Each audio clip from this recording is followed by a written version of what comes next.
د پېښور زلمي د ملګرو دپاره یو نظم چې داسې مې یاد شي چې پخوا زه چې لا ماشوم هم په هېڅ نه پوهېدم،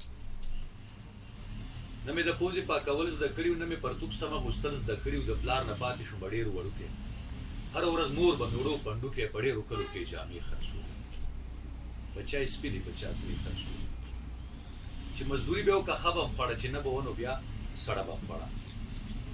هر ماښام ستړې ستړې ما ته به وه ډانګې په لاس غوټه شاته به وه تېنه پنسې به لار کې سپو خوړلې، شونډې به یې وچ وه سوېلو خوړلې. چې د خبت په پوهېدو شومه د سکول د تلو د راتلو شومه نو کتابونو له پیسې نه وې، زما بسته نه وه جامې نه وې.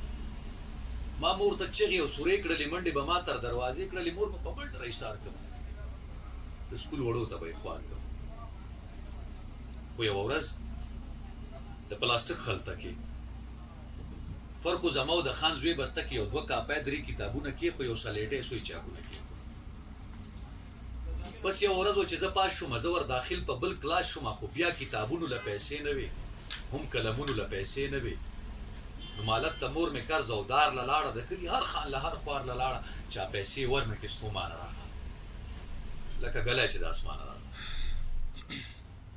کوټې ته لاړه، سې په پټه راوړه، پټ د پلو لاندې غوټه یوړه، لږ ساعت پسې کتابونه لاس کې، بسته یې راوړه، قلمونه لاس کې. ما ورته ویل مورې تا څه شی یوړه، دا کتابونه دې د کومې راوړه؟ ویلې ما سړه روټۍ خرڅه که، ما ستا روزي په یوه ټۍ خرڅه که.